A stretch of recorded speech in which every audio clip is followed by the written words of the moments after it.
My girlfriend said she needed time alone to find herself and asked me not to interfere. I said, okay, stopped checking in and focused on my own life.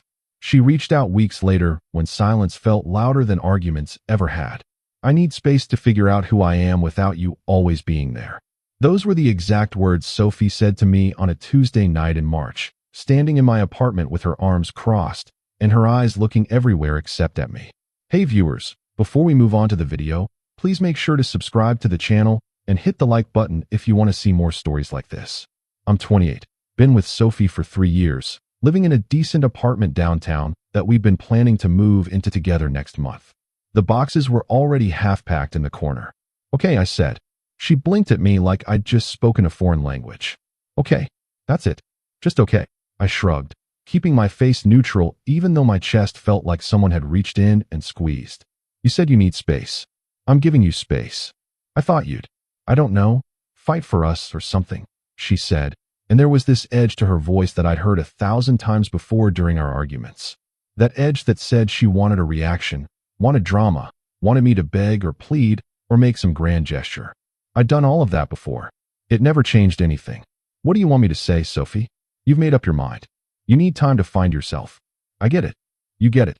She laughed, but it sounded hollow. Do you even care? Of course I care. But I'm not going to force you to stay if you don't want to be here. She stood there for another minute, maybe waiting for me to crack, to say something else, to give her the fight she seemed to be looking for. I didn't. Fine, she finally said, grabbing her purse from the counter. I'll text you when I'm ready to talk. Take all the time you need. The door closed behind her with a soft click, not a slam. Somehow that made it worse. I stood in the middle of my apartment, surrounded by half-packed boxes meant for a future that had just evaporated, and I felt nothing. Not anger, not sadness, just this weird, empty calm. Maybe I was in shock, or maybe I was just tired. The next morning, I woke up expecting to feel the weight of it all crash down on me. It didn't. I made coffee, went to work, came home, ordered takeout. My phone sat on the counter, silent. No text from Sophie asking how I was doing, no call to say she'd made a mistake, no social media posts fishing for my attention. Nothing. Day 2 was the same. Day 3, my best friend Chris called. Dude, I heard about you and Sophie. You okay? Yeah, I'm fine. Fine? Man, you guys were about to move in together. What happened? She needed space to find herself. Said I was always around. Chris was quiet for a second. And you just let her go? What else was I supposed to do? I don't know. Fight for the relationship? Tell her you'll give her space, but you're still together? She didn't ask for that. She asked for space without me interfering. So what are you going to do? Exactly what she asked. Not interfere. Chris laughed, but it wasn't a happy sound. You're actually going to just move on? I'm going to focus on myself for a while. See what that feels like. Brutal, man. But honestly, maybe that's what you need. After we hung up, I looked around my apartment. Half-packed boxes. Her coffee mug still in the sink from 3 days ago. A hair tie on the bathroom counter. Little pieces of Sophie scattered everywhere. I spent that weekend cleaning. Not just tidying up, really cleaning. I threw out the boxes we'd packed together, put my stuff back where it belonged, donated her things that she'd left behind to charity. I scrubbed the apartment until it felt like mine again, not ours. By Sunday night, the place looked different. It looked like the home of someone who lived alone and was okay with it. Monday morning, I did something I hadn't done in years. I went to the gym before work. Sophie had always complained that I spent too much time at the gym, that I was obsessed with working out, that I cared more about my body than about us. So I'd stopped going as much, cut back to maybe once a week, let my membership gather dust. The first workout back was brutal. I could barely bench half of what I used to, my stamina was shot, and I left feeling like I'd been hit by a truck. But I also felt alive in a way I hadn't in months. I went back Tuesday, Wednesday, Thursday. By the end of the first week, it became routine.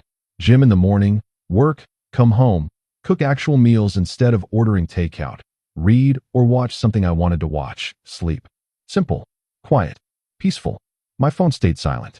Sophie's social media showed her out with friends, posting photos with captions about self-discovery and growth and finding your authentic self. I stopped checking after a few days. What was the point? Week 2, my buddy Chris invited me to a poker night at his place. I almost said no, the old habit of checking with Sophie first kicking in before I remembered I didn't need to do that anymore. Yeah, I'm in, I told him.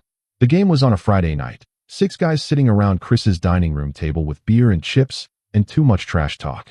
"So where's Sophie tonight?" one of the guys asked. "Thought you two were joined at the hip." "We're on a break," I said simply. "Oh shit, sorry man." "Don't be. I'm doing fine." And the weird thing was, I meant it. I was doing fine. Better than fine, actually. I won $60 that night and went home feeling lighter than I had in years. Week 3, I signed up for a cooking class. Sophie had always done most of the cooking because she said I was hopeless in the kitchen, and I believed her. Turns out I wasn't hopeless, just untrained. The class met every Tuesday and Thursday evening, and by the end of the first session, I could make a decent pasta from scratch. The instructor, a woman in her 50s named Carol, had this way of making everything seem simple and achievable. "Cooking is just following instructions and trusting the process," she said. "Anyone can do it if they're willing to learn." I started experimenting at home, trying new recipes, actually enjoying the process of creating something with my own hands. My apartment began to smell like garlic and herbs instead of takeout containers.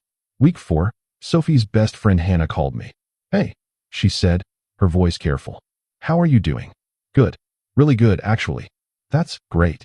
Listen, Sophie mentioned you guys are taking some time apart. She needed space. I'm giving it to her. Have you two talked at all?" "Nope." Silence on the other end. "You haven't called her? Texted?" "Nothing. She asked me not to interfere. I'm respecting her wishes. But don't you miss her?" "Did I?" "I thought about it. Really thought about it.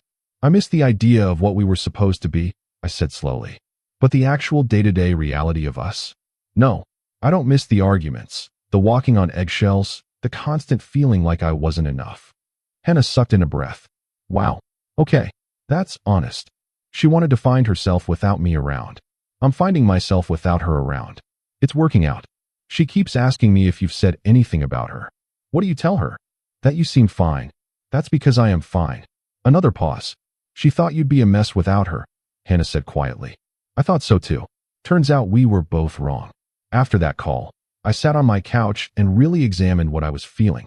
There was no anger towards Sophie, no bitterness, no desire for revenge or to make her jealous. Just this quiet contentment with my own company. I'd forgotten what that felt like. For 3 years, my entire life had revolved around Sophie's moods, Sophie's needs, Sophie's definition of what our relationship should look like. When she was happy, I was allowed to be happy. When she was upset, everything stopped until she felt better. When she wanted attention, I dropped everything. When she wanted space, I gave her just enough to breathe, but never enough to actually be alone. I'd been so afraid of losing her that I lost myself instead. And now, for weeks into her finding herself journey, I'd accidentally found myself instead. Week 5, I got a promotion at work. My boss called me into her office on a Wednesday afternoon. "I've been impressed with your work lately," she said. "You've been more focused, more productive. Your designs are sharp. I'd like to move you up to senior designer." The raise was significant, enough that I could actually afford my apartment on my own without needing to split costs. "Thank you," I said. "I appreciate the opportunity. Whatever you're doing, keep doing it. You found your groove." I celebrated by taking myself out to a nice steakhouse, something Sophie would have hated because she'd gone vegetarian 6 months ago and insisted we only eat at vegan restaurants. The steak was incredible. I posted a photo of it on my Instagram story without thinking, just a shot of the meal with the caption, "Celebrating some good news." That night, my phone buzzed. "Sophie, steak? I thought you were trying to eat healthier." I stared at the message for a long moment. This was the first time she'd reached out in 5 weeks. Not to ask how I was doing, not to say she missed me, not to apologize or explain or anything meaningful. Just criticism about my food choice. I put my phone back in my pocket and finished my meal. I responded the next morning, after my workout, after my shower, after I'd made myself breakfast. "Me. I'm eating what I want these days." Short, simple, true. She didn't respond. Week 6, I ran into Sophie at the grocery store. I was in the produce section, trying to decide between regular tomatoes and heirloom tomatoes for a recipe I wanted to try, when I heard her voice. "Oh my God, hey." I turned around, and there she was, looking smaller than I remembered. Or maybe I just felt bigger. "Hey Sophie, how are you? I've been meaning to text you, but things have been so crazy with work and my self-discovery journey, and..." "I'm good. You." She blinked at my interruption, at the way I didn't ask about her journey or offer my own details. "I'm good. Great, actually. I've been doing a lot of healing and growth." "That's good." Silence stretched between us. I could see her looking at me, really looking, taking in the fact that I'd clearly been working out, that I looked healthy and rested, that I wasn't falling apart. "You look different," she finally said. "I feel different. Are you seeing anyone?" "No, just focusing on myself." Her face did something complicated, like she couldn't decide if that answer made her happy or upset. "I've been seeing a therapist," she said, like she was waiting for me to be impressed. "Really working on my issues and understanding my patterns." "That's great, Sophie. Genuinely. Maybe we could get coffee sometime? Catch up." I thought about it. A month ago, I would have jumped at the chance, desperate for any contact, any hope that we might find our way back to each other. Now, I don't think that's a good idea. Her eyes widened. "Why not?" "Because you asked for space to find yourself without me interfering. I'm respecting that. But it's been 6 weeks. I thought." "You thought what? That I'd be waiting around for you to finish your journey? That I'd put my life on hold while you figured out if you wanted me in yours?" The words came out calm, not angry, just factual. She flinched anyway. "That's not fair." "It's completely fair. You made a choice. I'm living with it. You wanted to find yourself. I found myself. We both got what we needed." I didn't mean. "Sophie, I need to finish shopping. Take care of yourself." I walked away, and she didn't follow me. My hands were shaking as I put the heirloom tomatoes in my basket, adrenaline pumping through my system. But underneath the nerves was something solid and unshakable. I'd meant every word I said. Week 7, Sophie started texting me regularly. Little things at first. "Sophie, remember that restaurant we used to love? It closed down. So sad. Sophie, I saw a guy at the coffee shop who looked just like you." Made me smile. "Sophie, how's work going?" I responded politely but briefly, usually hours later, never asking questions back, never engaging beyond basic courtesy. "Me, that is sad." "Me, hope you're doing well." "Me, work is great." It drove her crazy. I could tell from the increasing frequency of messages, from the way they got longer and more desperate for engagement. "Sophie, I've been thinking a lot about us lately. About all the good times we had. Remember when we went to that beach and you surprised me with a picnic? That was such a perfect day. I miss days like that. I miss us." "Me, those were good memories." "That was it." "No, I miss you too." "No, we should create new memories." Just acknowledgement. Chris called me one evening after I'd finished a workout. "Dude, Hannah says Sophie is losing her mind about you." "What do you mean?" "She thought you'd be a wreck. Instead, you're thriving, and it's messing with her head." "I'm just living my life." "Exactly. And she can't handle it. She's used to you chasing her, begging for her attention, making her the center of your universe." "Yeah, well, that version of me is gone." "Good. Keep it that way." Hannah says Sophie keeps talking about how much she misses you, how she made a mistake, all this stuff. She hasn't said any of that to me. Because she wants you to say it first. She wants you to come crawling back so she can feel wanted. But you're not playing the game, so she doesn't know what to do. I thought about that after we hung up. Was I playing a game? No. I was just being honest about where I was in my life. I wasn't trying to make Sophie jealous or manipulate her into wanting me back. I genuinely was okay without her. That wasn't a strategy, it was just reality. Week 8. Sophie called me at 10 p.m. on a Friday night. I was in bed, reading a book, completely content. "Hello." "Hey." Her voice was soft, vulnerable in a way that used to make me drop everything to comfort her. "Can we talk?" "We're talking now." "No, I mean really talk. In person. Please." I could hear something in her voice, something fragile and uncertain. "What do you want to talk about?" "Us. What happened? Where we go from here." "Sophie, you wanted space. I gave you space. What's changed?" "I've had time to think. To really think about what I want, what I need. And I think I made a mistake." There it was. The confession I'd been waiting for 7 weeks ago. The words that would have sent me running back to her with open arms. Now they just made me tired. What kind of mistake? Asking for space. Leaving. I thought I needed to be alone to figure out who I was. But I've realized that who I am is someone who loves you, who wants to be with you. Silence. I didn't know what to say because I wasn't sure how I felt. "Are you there?" she asked. "I'm here. Just processing. Can we meet tomorrow? Have breakfast? Talk about this face to face." Part of me wanted to say no, to protect the peace I'd built. But part of me needed closure, needed to see this through to whatever end it was headed toward. "Okay, tomorrow, 10 a.m. at Joe's Diner." "Thank you. I'll see you then." That night, I barely slept. Not because I was excited or anxious about seeing Sophie, but because I was trying to figure out what I actually wanted. Did I want her back? A month ago, the answer would have been an immediate yes. Now I wasn't sure. I'd built a life without her, a good life, a peaceful life. Did I want to go back to the constant drama, the walking on eggshells, the feeling like I was never quite enough? But we'd also had good times, moments of real connection, plans for a future together. Didn't that count for something? I showed up at Joe's at 10 a.m., exactly on time. Sophie was already there, sitting in a booth by the window, looking nervous. She dressed up, makeup done, hair perfect, wearing my favorite dress. All the armor she used to wear when she wanted to win an argument. I slid into the booth across from her, noticing how she smiled, too bright, too eager. "You look good," she said. "Really good. Have you been working out?" "Yeah, every day. It shows. You look amazing." "Thanks." The waitress came by, and we ordered coffee for both of us, pancakes for her, an omelet for me. When we were alone again, Sophie reached across the table like she was going to take my hand, then pulled back when I didn't meet her halfway. "I've missed you," she said. "So much. These past 8 weeks have been the hardest of my life. You seem like you were doing well on social media." She winced. "That was just for show? Honestly, I've been miserable. I thought space was what I needed, but I was wrong. I need you." "What changed?" "What do you mean?" 8 weeks ago, you were very clear that you needed to find yourself without me interfering, that I was too present in your life. What's different now?" She looked down at her coffee. "I realized that I was blaming you for my own insecurities. You weren't the problem. I was. I was afraid of commitment, afraid of losing myself in a relationship, and I pushed you away because it felt safer than being vulnerable." It was a good speech, probably rehearsed, definitely something her therapist had helped her work through. And it might have even been true, but it didn't change how I felt. "I'm glad you figured that out," I said carefully. "Therapy is good. Self-awareness is important. But I don't know if that's enough." Her face crumpled. "What do you mean?" "Sophie, you asked me for space because I was always there.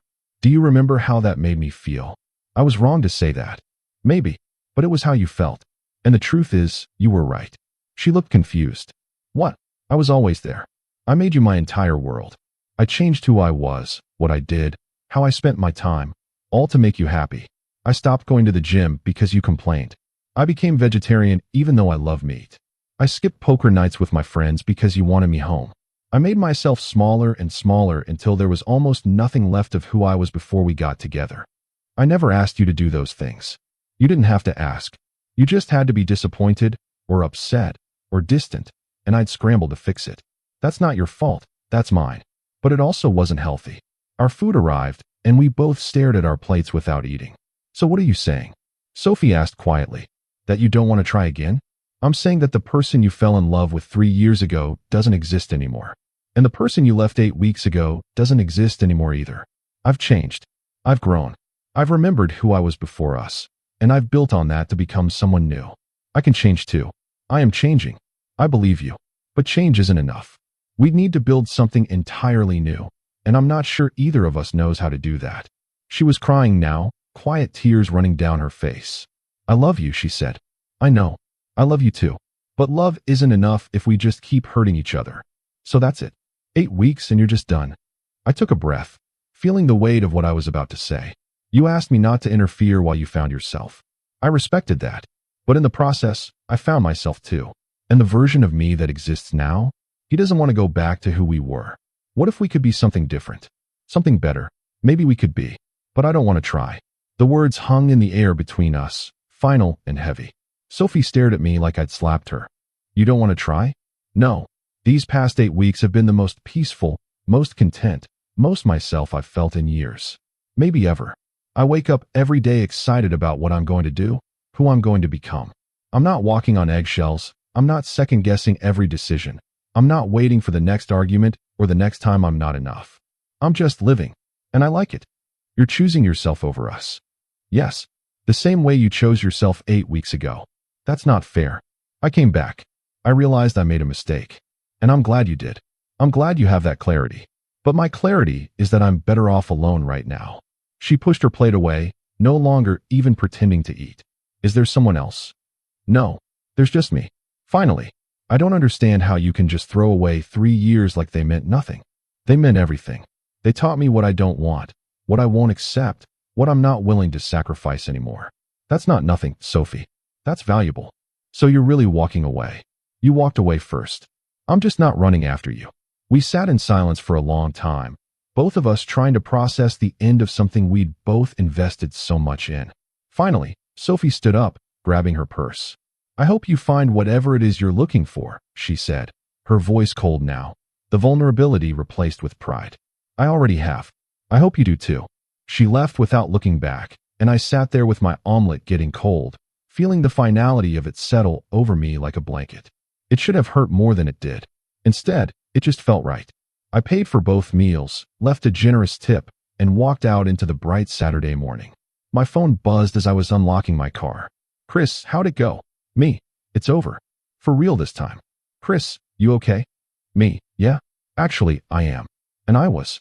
I drove home, changed into workout clothes, and went to the gym.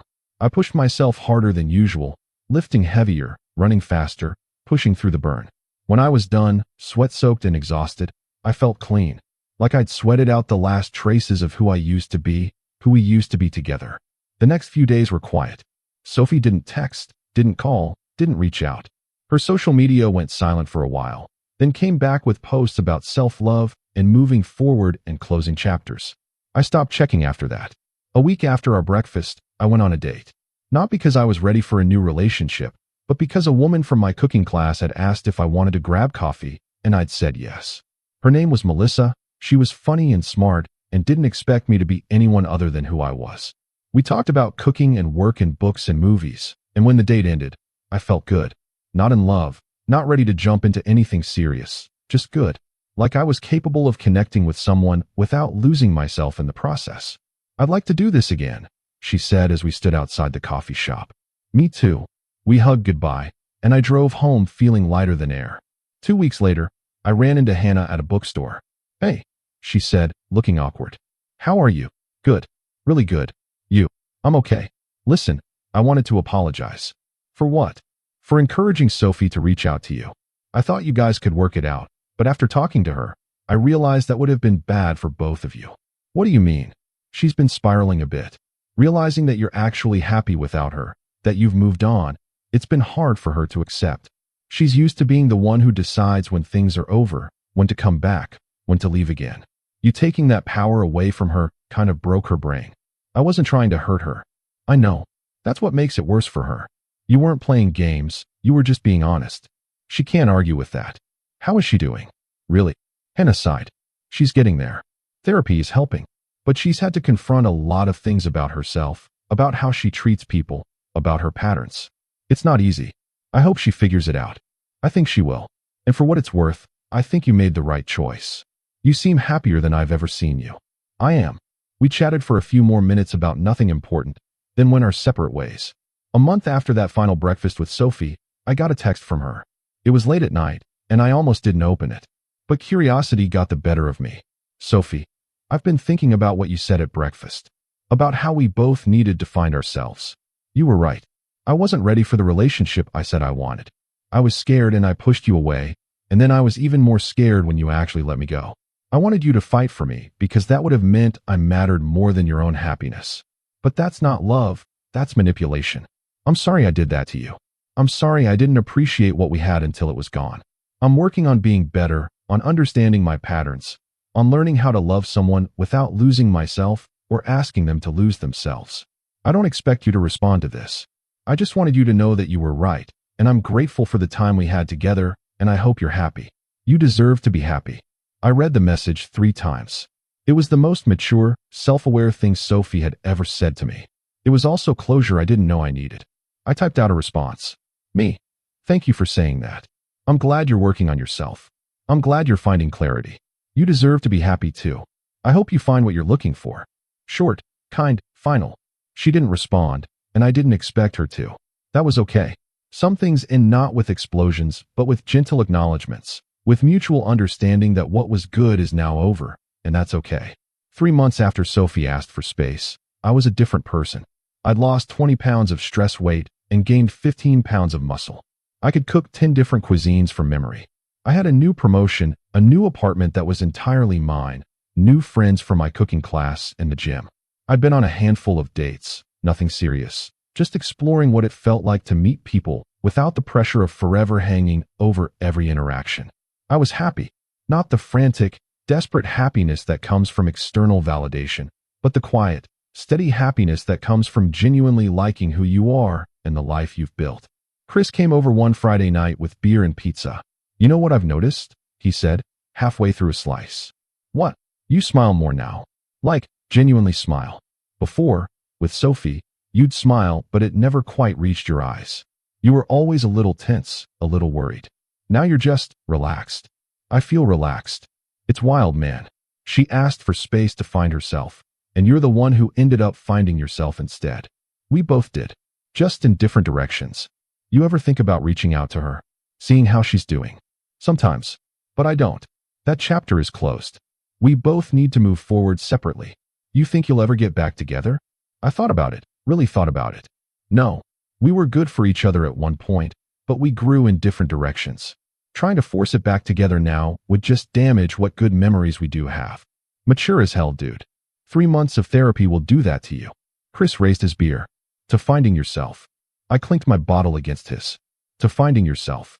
6 months after Sophie asked for space, I was at a work event when I saw her across the room. She was there with someone, a guy I didn't recognize, laughing at something he said. She looked happy. Different, but happy. Our eyes met across the room, and we both smiled. A genuine smile of mutual recognition and respect. No drama, no anger, no regret. Just two people who used to love each other and were now living separate lives. She gave me a small wave. I waved back. Neither of us approached the other. We didn't need to. Everything that needed to be said had been said. I turned back to my conversation, back to my life, back to the future I was building for myself. And I felt nothing but gratitude. Gratitude for what we had, gratitude for what we learned, gratitude for the space that allowed us both to grow. Sophie had asked for time to find herself, and in doing so, she'd given me the gift of finding myself too. The silence between us had been louder than all our arguments combined, but it hadn't been painful. It had been necessary. Sometimes the loudest thing someone can say is nothing at all. Sometimes the greatest gift you can give someone is letting them go. And sometimes the bravest thing you can do is choose yourself, even when every instinct tells you to chase someone else. I chose myself, and it was the best decision I ever made. A year later, I was in a healthy relationship with someone who valued my independence as much as I valued hers. We had our own lives, our own friends, our own interests, and we came together because we wanted to, not because we needed to.